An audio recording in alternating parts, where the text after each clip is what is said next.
बनाए जनानी वो सीता माँ काली के रूप बनाए। जनानी वो सीता माँ काली के रूप बनाए। जनानी वो सीता माँ काली के रूप बनाए।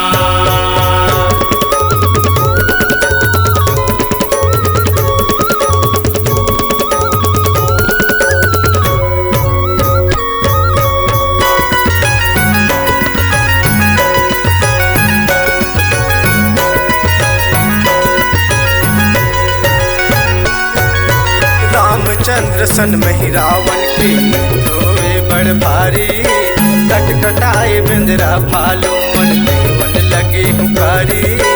जंतर मंतर जादू टोना चलते ही पारी पारी। तीन लोक में खलबल मच गए खलबल मच गए खलबल मच गए। तीन लोक में खलबल मच गए हवाएगा हाहाकारी। जनानी वो सीता माँ काली के रूप बनाए। जनानी वो सीता माँ काली के रूप बनाए।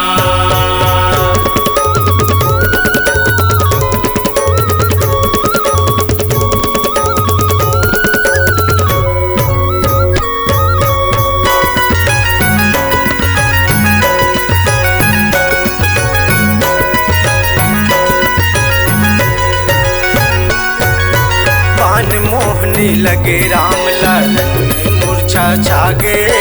सोच में पड़ गए बिंदरा भालू सबू खबर तय पागे। अपन शक्ति और रूप लसुमरे काली बन के आगे। दमकत नैना चमकत खाड़ा चमकत खाड़ा चमकत खाड़ा। दमकत नैना चमकत खाड़ा दाना में गले में समागे। जनानी वो सीता माँ काली के रूप बनाए। जनानी वो सीता माँ काली के रूप बनाए।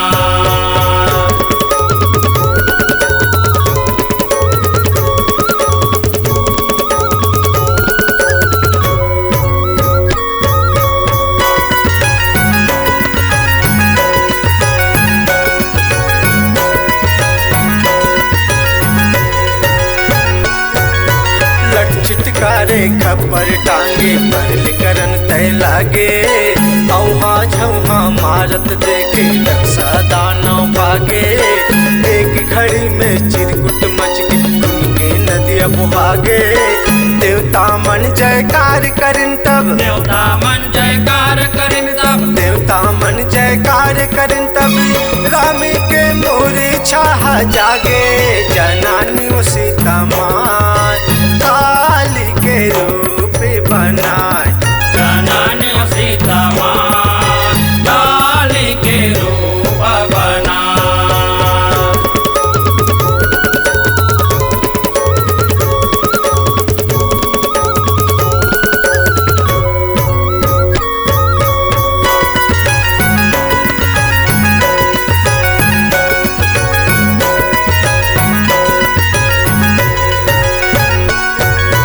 रामचंद्र संग देवता मन सब मिल करिन बड़ाई।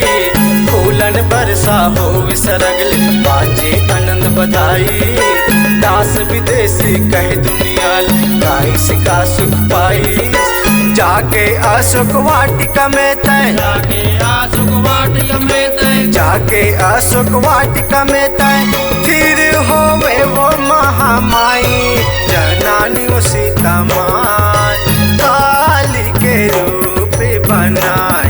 जनानी वो सीता माँ काली के रूप बनाए।